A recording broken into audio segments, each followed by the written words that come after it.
Good morning, everyone. Welcome to our next coffee break within our technology series. Our topic today is emerging cloud trends. Today I have with me Paul Hager. And Paul, thank you so much for joining us. Yeah, thank you. Good morning, everybody. It's been a cold week. It's a coffee morning for sure. So just as an introduction for those who don't know, Paul is our Director of Solutions. Paul is the former owner of Information Technology Professionals, and now today he serves as the leader of our technical teams. And he also leads a really important group within our organization, which is the Emerging Solutions Committee.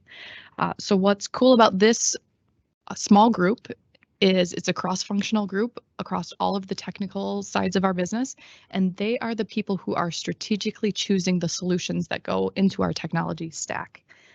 So that's a super cool group that you lead.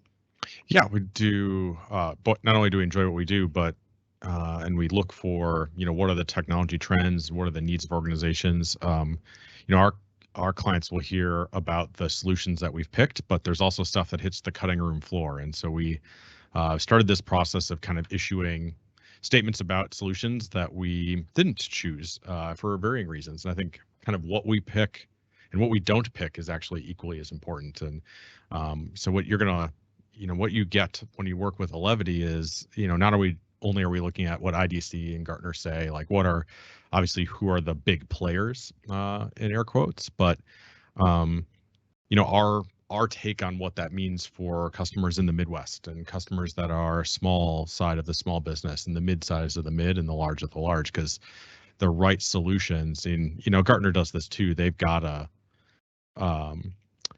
they have like a target for different solutions based on the organization size, because not all solutions are needed by all organizations. And so, one of the other things that I do here is just overall look at where are trends going in the world and when it comes to technology. And so it'll be exciting to talk. We're taking a little bit of some of the nod from the webinar I think I did on future tech trends for 2022 and 2023. So I think a little bit of that, but what else are we going to talk about today? So today is all about cloud trends. Cloud trends. Yes, and what is changing in this space and how people are purchasing differently now than they did when cloud first became a thing. Sure.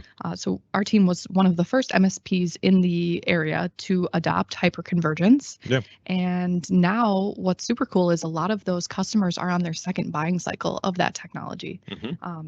And so what that says, or what we like to hang our hat on, is that we were strategically aligned with where the world and technology was going. So let's start there. You were a critical part of some of the adoptions of the HCI hyperconvergence. What are you seeing differently in the way people are buying cloud now than they were 5 years ago? Sure. Yeah, that's a great question. I think, so first of all, hyperconverged or HCI is kind of this concept of taking cloud-like capability, the fractional consumption, the I'm going to buy only what I need when I need it, and self-healing and easy updates and reduce complexity, right? All the simplicity that cloud is supposed to have, but bring that on-premise, because there are still workloads, which is our fancy dorky word for like applications and servers and things like that, that just perform better when they are physically in the same building as the users that are using it, right? There's just some adjacency that a lot of applications need, and the simplest explanation I can give for that is like QuickBooks. It's a small business accounting package that's existed forever. At its core, QuickBooks has a client and QuickBooks has a server function, and those two things need to be on the same network. They don't do well. Can't run it across the VPN. Can't stretch it across the cloud. So maybe we need to be on premise, and then all the way up to really large enterprise applications that have a database component and a application server and a web server component, and those all need to be very close to each other to create high performing functions. So we were early into HCI because we saw the advantages of cloud, but there was still going to be this need for a certain amount of enterprise infrastructure on site. But the desire is for that to be easier to manage. And I think we could tell the IT leaders we were talking to were frustrated with the amount of vendors involved in technology and the complexity involved in that. And it was a really interesting decision at the time, because at its core, it's not good for us, because our value as a service provider was often, yes, this is very complicated. super hard. You can't do this yourself. You need us because we got to wire all these things together and pick vendors from a big vendor grab box and put them all together. So it was really, cloud was the start of when modern service providers needed to change their focus. Their value proposition needed to change. And it isn't that IT is so complicated you'll never be able to do it. It's we're going to select the right solutions, even if those mean less professional services, because then we can stay closer to your business and apply more strategy and be more aligned to the organization. So, I think people are, have an initiative to be cloud first. That's just, I think leaders think of cloud though as like this magical wand that makes everything cheaper, which is in some cases is kind of true, but in other cases, I think there's a fair number of people that would say Microsoft Office 365's got pretty expensive, and I used to just buy a server, an email server, and run it for a really long time.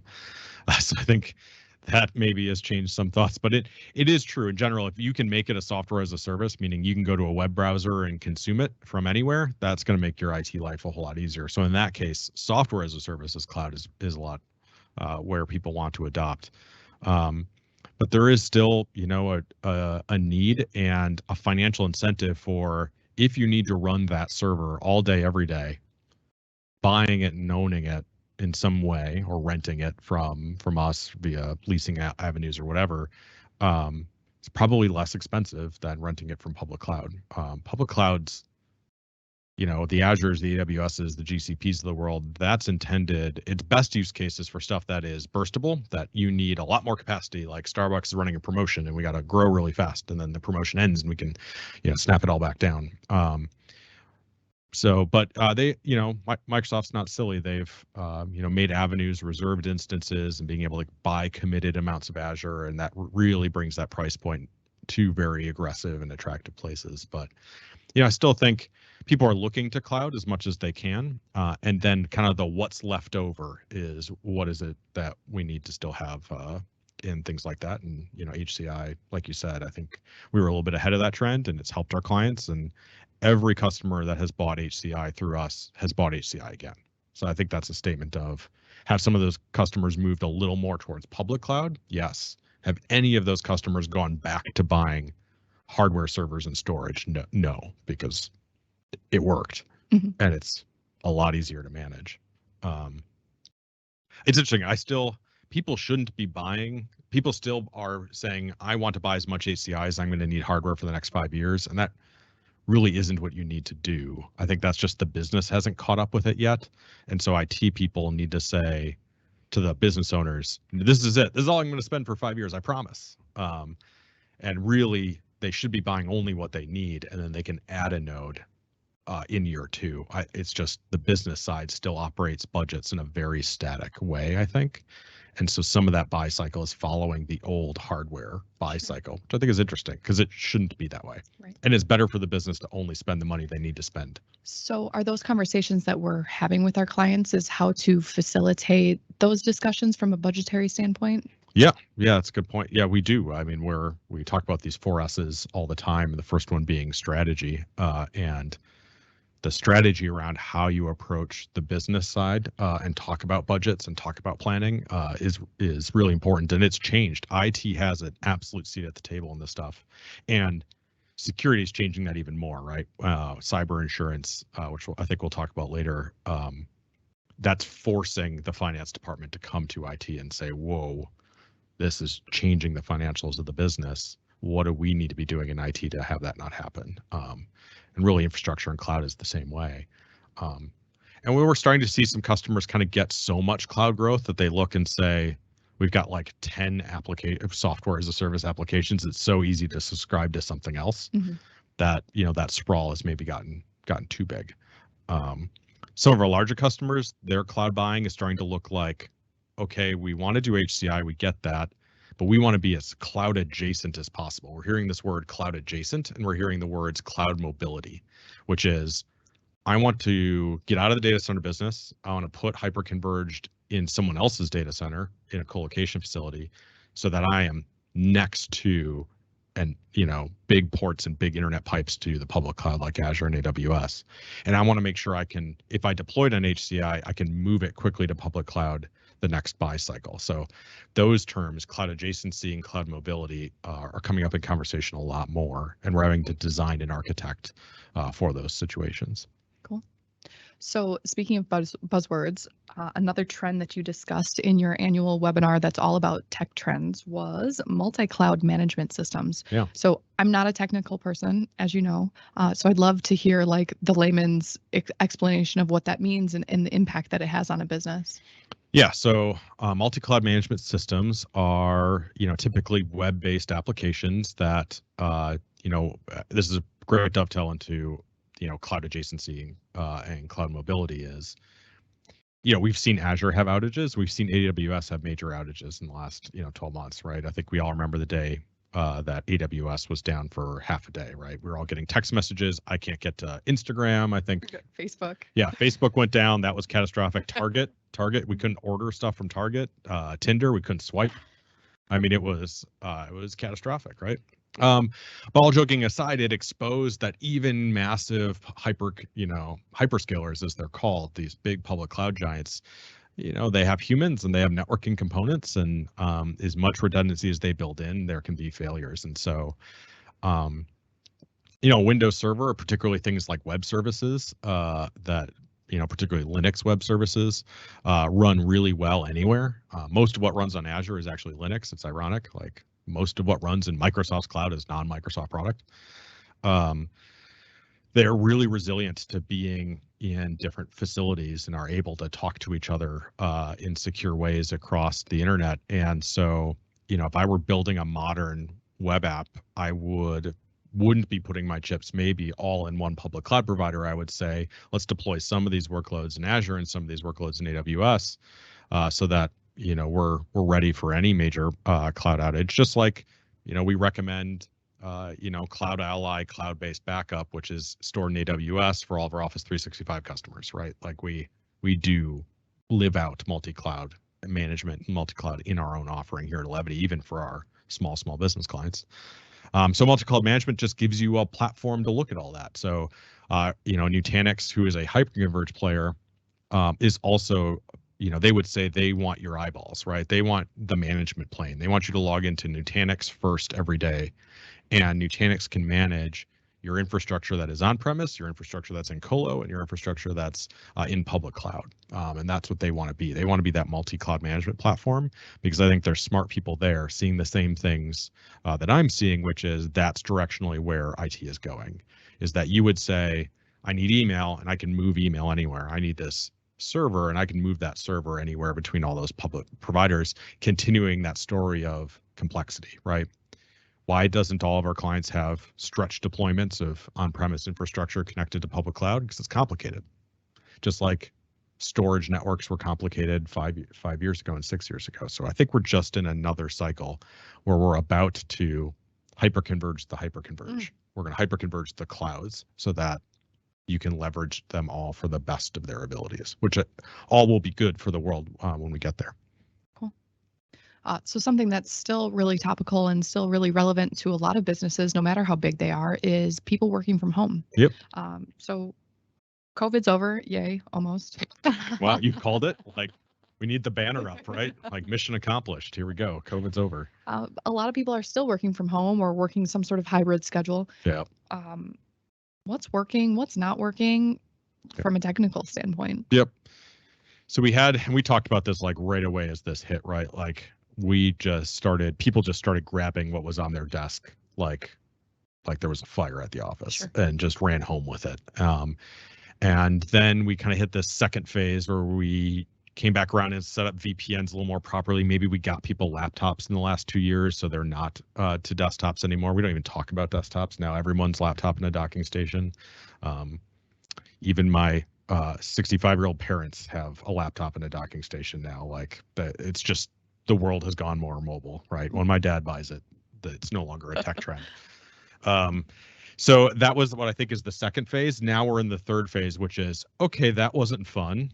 The business is coming to the IT side and saying, we need to be more resilient than that. and how do we set ourselves up to do that? And I think that this is we're right on the cusp of a big VDI push. Again, virtual desktop infrastructure, because that's the difference maker, right? Like if the thing you log into is already always in the cloud and always running, and we don't care what the device is, now you can grab, your kid's tablet off the floor and log in and use that as your device. So I think, who wasn't ready for cloud because you joined a Teams meeting and their camera's not on because they can't turn it on because they're not in the right remote technology, right? That's to me the telltale sign that we just weren't 100% ready. Now people are, and so we're having VDI discussions. We just had a client this week that we've been talking about VDI for 2 years. They broke from a leadership meeting on Wednesday, and he said, "This has rarely happened in my life, this IT director. I can buy this right now. Just how quickly can we get VDI rolled out for 100 people? Because this went from a good idea to a must-have to support hybrid going forward." So I think that's good, because we had some weird security situations going on with people like on their home networks and just trying to figure stuff out. And VDI is the other good piece to that, is we can really separate the home from the work environment to make sure those walls are protected. And we know security is a big challenge right now, and pandemic didn't help that across a number of facets. Right. So let's talk about cybersecurity in the cloud specifically, or in those VDI environments. How are those things adapting to like better protect us as employees? Yeah.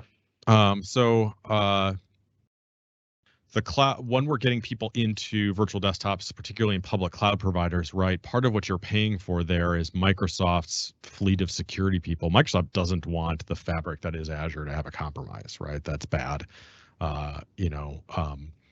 So as we think about security in public cloud, there's just an incentive for the public cloud providers in particular to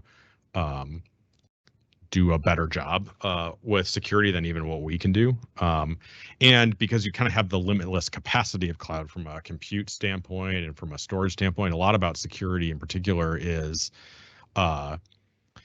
making sure that we have enough storage to store like log files about what's going on in order to be able to manage that. And the cloud has, functionally unlimited storage and really cheap storage for us to be able to see what's going on.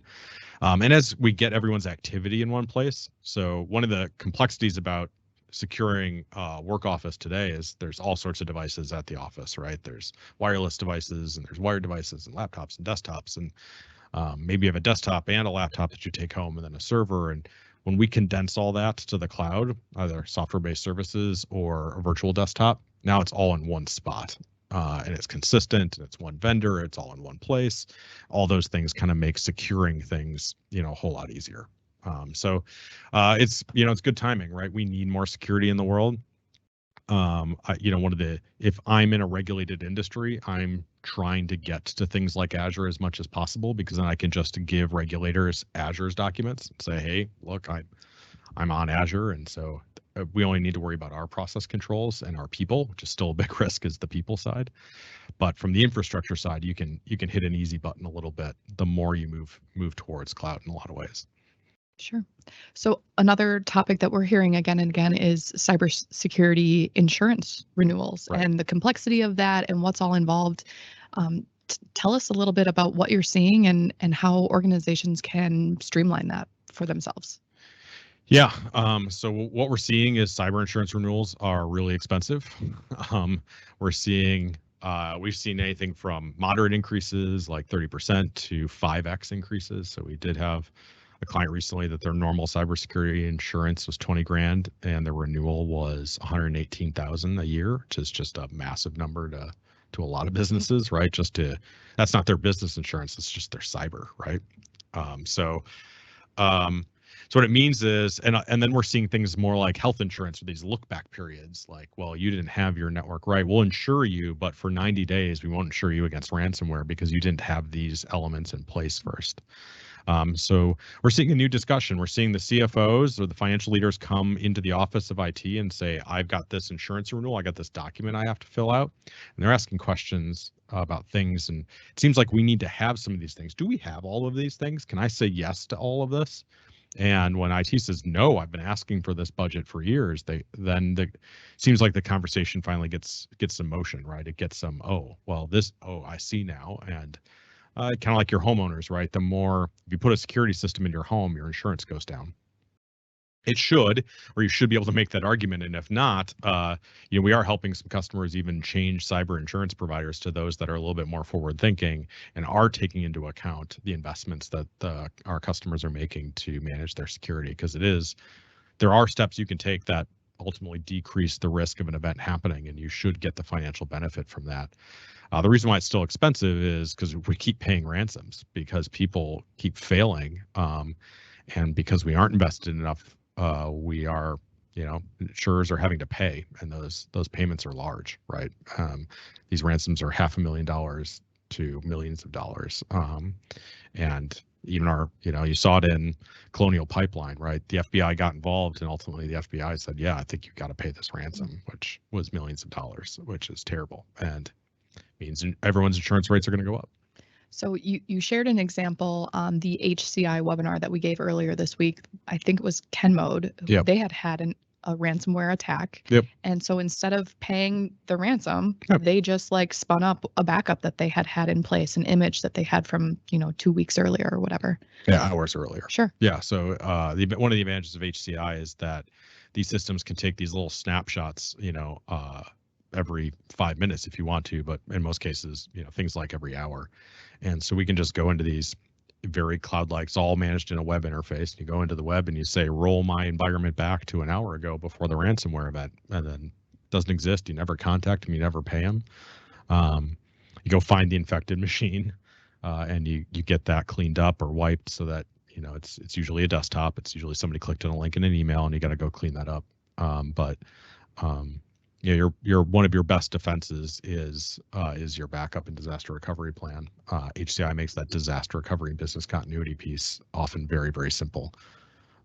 It's, again, if you're still doing backups the way backups were done 5 years ago, where you have backup software and it takes a snapshot and it copies it over here, and you don't have enough internet, so you don't get it off site, and it's not air gapped. Like, if you're still in that, you're still at a fair amount of risk, which is why the ESC evaluated our DR and business resiliency options, and why we have so many new options available today, because the standard has changed. Cool. Okay, so we would love to hear questions, additional things that are on your mind. We're going to talk about, while we wait for questions to come in through chat, we have some exciting news that is related to Coffee Break, in that we are shifting our coffee break into a podcast. And so you can get a full preview of this podcast on our landing page, alevityit.com/focus. And very shortly, this podcast will be available on Spotify, Apple, Google, really wherever you get your podcasts. And so we'd love for you to go to our landing page and find your platform and subscribe there. Paul, do you want to give us a 30-second overview? Sure. Yeah. So, as an FYI, for those of you that are kind of loyal coffee breakers, thank you for being here and spending this time with us. And hopefully, obviously, you come back, so you must find the content valuable. And who doesn't love a cup of coffee? So that's great. We're going to continue to use this vehicle on Friday, so that if this is kind of something you have scheduled into your calendar that lets you get away from work and have this moment to educate yourself and learn, which I think is really important, super important. We don't want to take that away. So you can still come to these coffee breaks. We may be replaying the podcast in actuality, but still being available for questions live, which is, we think an important part of this discussion. But we also feel like, I'm a podcast person. I know you're a podcast person, right? Just the convenience of being able to subscribe to it, and it's all free stuff. But my Spotify just lets me know when a new episode drops, and so that's also just gives you an easier way to hit listen on there. And I know the Spotify link is working already, which is great. And the others are just, it's all working its way through the interwebs to make those live. But we got a little trailer to Focus on Outcomes. So to your original question, Focus on Outcomes is going to be our name. And, it's kind of the spirit of these coffee breaks has always been to break down IT into what its impact is on businesses. And We're super excited. We have the first several episodes already mapped out and planned out, and exciting. Our first few episodes are going to involve some of you. So this is our opportunity to reach out to some of our fantastic clients that do really interesting things with technology, and their businesses are really interesting. And we're going to bring some of those business leaders on that have been we've had great relationships with for a long time. And then also hear a little bit about how that translates back all the way through to our communities, right? What we do here at Alevity and Gordon Flesh and within your organizations ultimately is to, to build our communities up, right? To be great places for people to work and grow and learn and have families and make their communities ultimately successful and better. And so we want to kind of finish that thread, right? It's a part of our mission is to use technology to make businesses be successful so that our communities are in turn grown and are successful. So we kind of want to finish that thread. And so I think people will find the format we have going forward to be, I think, really interesting and well planned. We're still going to talk about technology. This is still related to those things, but it's going to give us a chance to, I think a podcast will give us the vehicle to invite more guests and invite guests from our solution providers, invite guests from other sides of the business, invite guests from your clients. So if you're out there and want to join us and are a podcaster, we'd love to hear from you and love to have you on and talk about what's going on in your world. And I think from this great community really that we have of clients and partners at Alevity, I think we can all help each other learn. And it's still my favorite part about what I come to work and do every day is learning about these businesses and what makes them different and unique. And how does powdered cheese get made here in Madison and packaged, and what we just have so many interesting clients across so many different areas. As I see the weather warm up, I think about our water parks that are going to open and our clients there and big exciting things happening in the Dells. I mean, this is going to be a huge year for the Dells. I think a lot of pent up demand. People want to get out. And the place that Illinois comes to play is the Dells. So there's just, looking forward to what we have coming on. And I think, really great work by our marketing group here. So there you go, Ellie. Thanks for pinch hitting here today and joining us. And we're really excited about Focus on Outcomes and what it's going to be, and can't wait to do it, and love the microphones. They're great. For me, like the difference between a great podcast and a not so great podcast is the audio, like whether I'm willing to listen to, what other background noises. So I think we've done a really good job in being mindful of having a setup that is conducive to that. So. Well, we're a technology company. You have to have pretty decent technology in order to make a technology podcast work. I'd hate that to be the thing that holds us back. So who knows? Maybe we'll end up doing a podcast about how to do a podcast. Sure. It'll be podcast inception. All right, let's click to the coffee break so people get what they came here for. As always, take a picture of our little QR code here, answer a few questions, and a $5 Starbucks gift card on its way to you. Again, thank you guys so much for joining us. Paul, thank you for being our thought leader today. Of course. Happy Friday. And let's see if there's any questions. Yeah, we have folks on. It is great to see people. Oh, there we go. Question to talk more about VDI. This is a great question. Hey, people are alive. That's awesome. So the question is, can you explain more about VDI, and is it similar to roaming profiles? So a techie person out there, I love it. VDI or virtual desktops are whether it be on premise or in the cloud, you're going to use a Windows, most likely a Windows 10 image, so an actual, image of the Windows operating system, and you are going to use some sort of profile technology, because the most common deployment of virtual desktops there's a pool of available desktop images, and as you log in, based on your login, it grabs your profile. So it grabs your kitty cat desktop background, it grabs your documents, your latest downloads, your favorites in your internet browser, your Outlook profile to know what Outlook to launch and whose email this is. And as you log in, it actually merges that profile data during your login event. And if you have what's called a remote desktop farm, if you have remote desktop services, which has been around since the early 2000s, Microsoft had to invent this technology called roaming profiles. It was also a way that if you had a bunch of Windows computers at the office and you wanted to be able to log into the front desk to cover for the front desk for a while, roaming profiles would follow some of your settings with you. But it had its limitations and was really, it was a technology that has at times struggled. So 3 years ago, Microsoft is a build it or buy it company. They bought a company. They bought a company called FS Logix. And FS Logix is a software tool that sits on your virtual desktop image, and it just watches everything that you do that is unique to you. So when you change in your browser that you like it to open at 125% zoom instead of 100% zoom, or you like to use the dark theme on your Chrome browser, like FS Logix watches all that stuff and kind of throws all of those unique personalization nods over into a folder.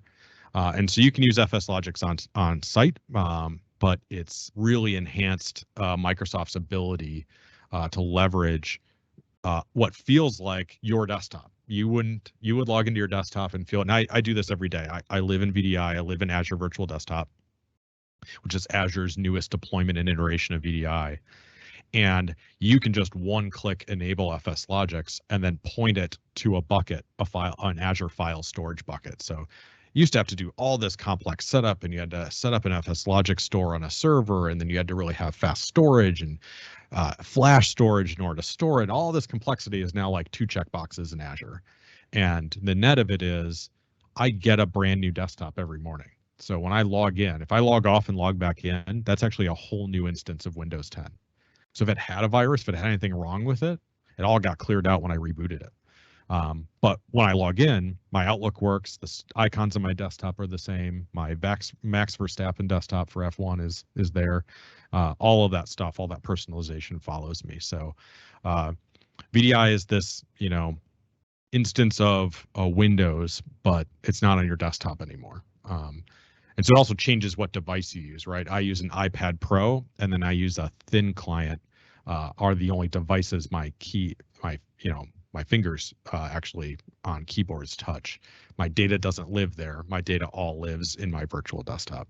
And I'm a bad user. I don't log off a lot because then all my windows stay up. So I can be on an iPad in a meeting, close that iPad, go back to my desk, log into my thin client, and all the same windows and all the same work is just sitting there waiting for me. I don't wait for my 3 monitors to connect or anything like that.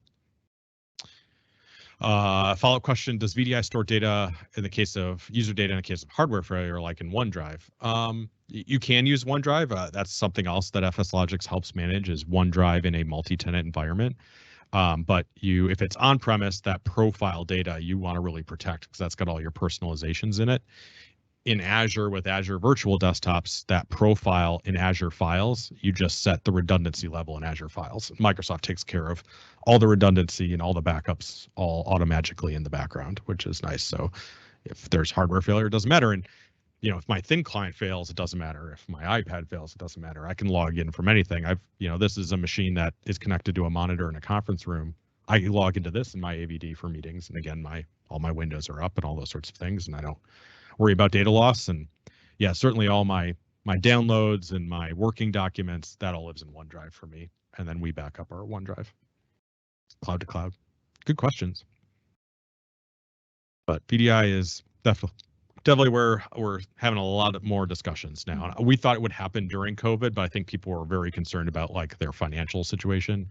And so now that we've kind of gotten through all of that, I think people are looking back to how to do it better, and VDI budgets are showing up here. Cool. Great questions. We'll flash our contact information. If there are any additional questions about VDI, please reach out to Paul, not to me. I don't have the answers for VDI. And I will forward you to Josh, Peter, or anybody else. Now, we'll get you to the right people if that's an area of interest. And what's great is there's VDI solutions if you're 5 people, and there's VDI solutions if you're 5,000 people. Just different technologies, but the same kind of way to get there in the end. Cool. Well, again, happy Friday, and we will see you in 2 weeks for our next coffee break, which is our first Focus on Outcomes episode. So thank you guys again for joining us, and see you next time. See you next time. Have a great week.